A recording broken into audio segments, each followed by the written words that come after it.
Sir देखिए, कल भी जिक्र इसका किया था कि लेफ्ट के जितनी पार्टियां थी, बामसा वगैरह और अंबेडकर हाइट्स जितने थे, वो सब सड़कों पर उतरे थे परसों के आंदोलन में। वैसे एक बात और तो मैं कह दूं, इसमें कुछ गलत नहीं है। नहीं, मोबिलाइजेशन तो करती है, कोई भी आंदोलन में लोग करते हैं। तो देखिए, मैं तो कहता हूं कि यदि राइट विंग का कोई व्यक्ति कोई आंदोलन करता है तो उसमें लोग जाते नहीं हैं, सभी जाते हैं। तो यहाँ भी ये लोग गए थे, लेकिन मामला यहाँ आकर के आता है इसके पीछे कौन है। तो जितनी शिद्दत से आम आदमी पार्टी ने इस मुद्दे को उठाया है, और आपने देखा है उनकी स्ट्रेटजी देखिए, उन्होंने एक हेल्पलाइन इशू जारी किया, इसके बाद वो सारे हॉस्पिटल्स में गए, इसके बाद जितने छात्र थे जिनके खिलाफ FIR किया गया उनमें से कम 90 छात्रों के 78 छात्रों के खिलाफ जो है उनको थाने से छुड़ा करके लाए।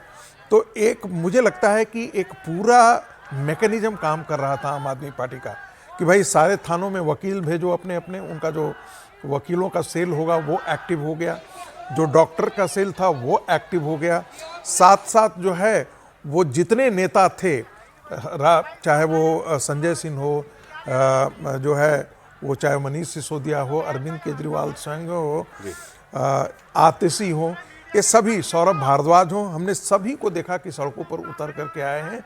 और उनके साथ जो व्यवहार था आंदोलनकारियों का वो एक अलग था, बाकियों के साथ जो उनका व्यवहार था वो बिल्कुल अलग था। तो इसमें किसी को कोई गलतफहमी नहीं रह गई है कि इस आंदोलन के पीछे का जो माइंडसेट है वो अरविंद केजरीवाल का माइंडसेट है। सड़क पर उतरने का जो निर्णय हुआ है वो भी अरविंद केजरीवाल के उतरने का है। और मुझे लगता है यही कारण है कि राहुल गांधी लोग जो है वो शुरू से इससे डिस्टेंस बना रहे थे। और इससे कोई बहुत इससे मतलब इसका फॉलो आउट क्या है कि केजरीवाल जी अब बिल्कुल खुलकर कह रहे हैं कि राहुल गांधी ने गलत किया प्रधानमंत्री के घर जाकर के इस आंदोलन को कमजोर करने की कोशिश की। देखिए, अब तो क्रेडिबिलिटी देखिए, क्रेडिबिलिटी मूल होता है कि आंदोलन जब निकल जाता है तो आप पहले तो नेता आपस में मरते हैं कि कौन इसका नेतृत्व करे। कल आपने देखा होगा कि भीड़ पूरी तरीके से अराजक हो गई थी। इसका मतलब ये है कि 2-4 लोग जो सोशल मीडिया टीम के उनके लोग एक्टिव थे, जो उसका शुरू से नेतृत्व कर रहे थे, उनको ये समझ में ही नहीं आया, जो मुझे जानकारी मिली कि उनको समझ में नहीं आया कि इतनी भीड़ क्या आ सकती है क्या। तो एक बार जंतर मंतर की तस्वीर दिखा देते हैं, वहां से अनामिका गौर हमारी सहयोगी जुड़ गई हैं। अनामिका, आज कितने लोग हैं जंतर मंतर पर इस वक्त? कौन कौन से बड़े लोग नेता पहुंचे हैं? हमने सुना था राहुल गांधी भी जाने वाले हैं, कहीं वहां इस बात की कोई चर्चा हो रही है क्या?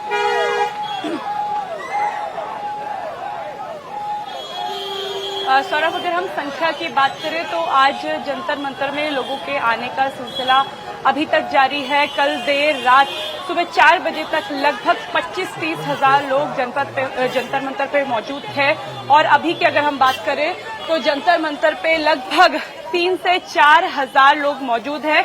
लेकिन सुबह से कोई बड़ा नेता यहां नहीं पहुंचा है।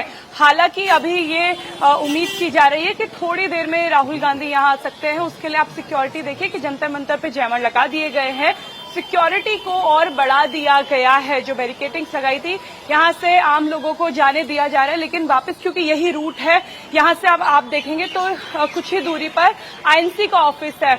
लगभग यहां से 2 से 3 मिनट का वॉकिंग डिस्टेंस है। उसके बाद पैदल जंतर मंतर आया जा सकता है। ये उम्मीद भी की जा रही है कि शायद राहुल गांधी INC के कार्यकर्ताओं के साथ पैदल चल के जंतर मंतर आ सकते हैं।